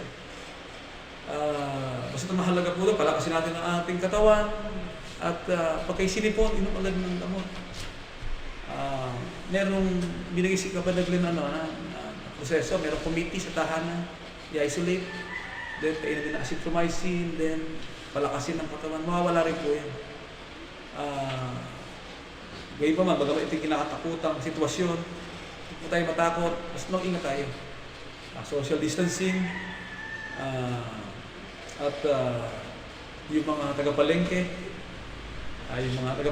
meron kayong spray ng alcohol. Senadora, bisan walang katakot-takot sa dami yung sa treasury kasi pag pinaasok na ganun kamay mo, nandun ng pinakalang gumamit ka alcohol mo agad. Iba na yung nag-iingat, iba na yung kasi ang kalaban hindi po natin alam ang sitwasyon, pangalagaan natin ang ating pamilya, mahirap po magkasakit niya. Kaya salamat sa Diyos at sa ganitong pagkakataon hanggang ngayon, nakapag-iligid po tayo na maayos. Ang ating mga kapatid natin ang pag-ilingkuran sa mga lugar na kanilang kinaroonan, kabahagi rin po natin. At tayo po'y nainiwala na yan ay malalampasan din sa Pilipinas. Wag lang po magkasawa at wag lang po magagalit si Uncle C na ipadala ang Sinopec sa Pilipinas. Kasi medyo tumatamlay uli sila dahil nagkakaroon uli ng usapin sa West Philippine Sea para gusto na uling pull out ng China ang kanilang vaccine dahil na mayroong issues of military confrontation sa West Philippine Sea. Kaya po itong pakipagkaibigan ating pinag-uusapan, maging matalino po tayo. Paano po natin ito gagamitin sa ikabubuti natin? Sapagkat at ang pakipagkaibigan na gagawin ng kapatid ay ikapapahamak natin sapagkat labag na sa tuntunin ng kasulatan. Pigilan po natin. Ganito po at sa bisa ng karapatan, pinagkatiwala ng Diyos sa kanyang pinakasangkapang mga kapatid na Reggie at kapatid na Lovely, tanggapin. Kunin niyo ang masbas ng kanyang pagkapala. Pagpalain nawa kayo ng Panginoon at ingatan kayo. Paliwanagin nawa ng Panginoon ang kanyang mukha sa inyo at mahabag sa inyo. Ilingap nawa ng Panginoon ang kanyang mukha sa inyo at bigyan kayo ng kapayapaan. Mga kapatid, tayo please, sama-sama. Hindi ka tayo po ay manatatan. Panginoon namin Diyos, abang banal na makapangyarihan sa lahat. Sa mga sandali po ito, dakilang Ama, matapos na aming kapag-aralan, ang gintong butil ng iyong mga katotohanan. Lawin ho, Panginoon, naway matala ng malalim sa liha ng aming mga puso, aming malakaran, aming mga isang kabuhayan, habang pinangutan mo po kami ng buhay at mga kalakasan. Salamat, Panginoon. Maraming salamat po sa karapatang ipinagkatiwala mo sa bawat iya sa atin. Na ang kalayaan na bunga ng liwanag ng iyong mga aral na aming nakilala. Siyang dahilan upang kami manatili na iyong mga anak at taglayan tatak na kami lumalayo sa lahat ng uri ng kalikuan. At hindi po kami napailalim sa kapangyarihan at alipin ng pakikipagkaibigan sa sanlibutan ito. Upang kami naman ay iyong mga lingkod sa magitan ng liwanag ng katotohanan ng aming naunawaan. Ito naman ay aming maisakabuhayan, maigalang, maipanuto namin ang aming mga sarili sa isang matuwid na paraan ng paglilingkod na siyang hinahanap mo po sa buhay ng bawat yes sa amin. Dakilang Ama, lubos ang aming pananampalataya at pananalig na ikaw ang Diyos sa sasitwini nakapanunghay sa bawat iya sa amin. Patuloy mo kaming kinakalingan ng iyong kanang kamay ng iyong mga pagkakala. Lubusin mo na po sana ang iyong kagandahang loob sa iyong mga anak na sa tuwini aming matanaw at makita ang sa tuwini na ang kahalagahan na naglilingkod sa iyo. Sa kabila po ng sanlibutan aming kinaroroonan na hindi po kami makaiiwas na makitungo, makipagkapwa, makiisa, makibahagi, o maaaring sila po ay maging mga kaibigan namin sa pangalan. Ngunit hindi po naman kami makagagawa ng labag na ayon sa iyong mga kalooban, kundi kami na may iyong mga lingkod na nabubuhay sa katalinuhan at lubos na kaunawaan ng aming buhay at pagkatao ay malaan lamang sa iyong mga kalooban. Dakilang Ama, palibhasa yung mga tao po kaming mahihina at marupok sa ganda ng aming mga sarili, kung kaya nakikiusap po kami na kami iyong inisin sa oras na ito ay patawarin po kami at igaw po sa amin ang iyong bendisyon sa kalinis at siguro kapatawad ng lahat ng aming managawang mga kasalanan. Dakilang Ama, narito po ang iyong mga anak na naghahain ng pasalamat. Ang kapatid na Lovely Bernardo, na pagsapit ng kanyang kaarawan. Yun rin po ang kapatid na Rodelita de Chavez Galvez, nagsabit din ng kanyang kaarawan na inaalay po nila. Inaalala po nila ang mabuting bagay na patuloy mong ipinagkakaloob sa kanilang mga buhay. Ikaw ang Diyos na kanilang ipinagbubunyi, Diyos na kanilang pinaglilingkuran, na mayaman sa kabutihan at sa kagandahang loob na nagmumula sa iyong dakilang kamahalan. Dakilang Ama, tanggapin mo po ang kanilang mga alay na pinakapasalamat, isang hain, handog, na sa aming nakalulugod sa iyong banal na paningin. Upang sa titwina ay mga anak mo po sila, mga saserdoting banal, na kasiyahan at kalagayahan na sa titwina ay mag-aalay ng pasasalamat sa iyong banal na harapan. Tulungan mo po sila, pagkabayin mo po sila sa kanilang pamumuhay, papagtagumpay mo po sila sa mga adhikain ng kanilang mga kalagayan at paglilingkod. At loobin mo po na makasama namin palagi, kakasiyahan at kalagayahan na maglingkod sa iyo habang kami po'y nabubuhay. Maasa po kami ng iyong pagkapala at banal na bendisyon ay laganap, igagaod po sa lahat ng iyong mga anak, sa bawat dako, sa mga nangibang bayan, sa mga bansa ang kanilang kinaroroonan, at sa lahat ng aming mga kapatid na kabahagi namin sa banal na pagtitipong ito. Hinihiling namin ang lahat ng ito sa pangalan po lamang at karapatan ang mutungupong anak si Yesu Cristo na aming dakilang tagapagligtas. Amen.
po sa lahat na nagpatawa ko sa aking mga kamay.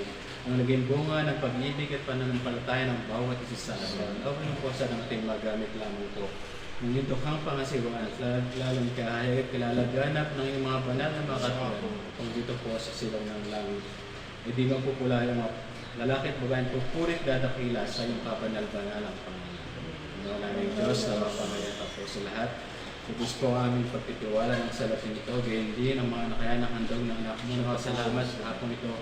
Naging isang masarap na samoy na kalulugod sa iyong kaitaasan. Nagsilbing pantakip na rin po sa aming mga nagawang pagkulang at mga pagkakamali.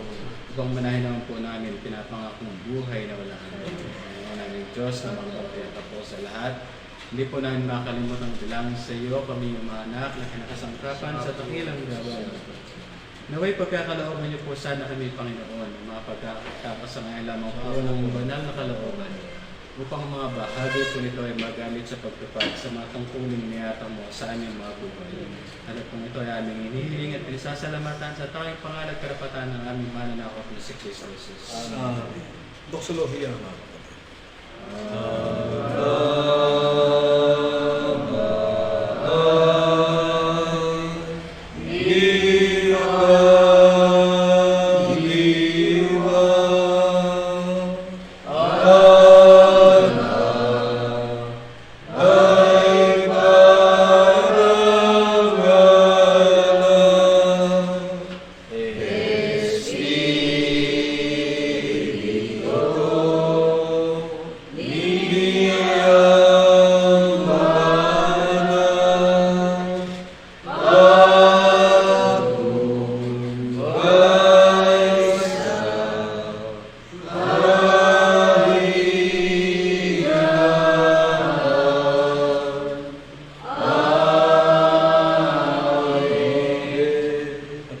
sa bisa ng karapatan.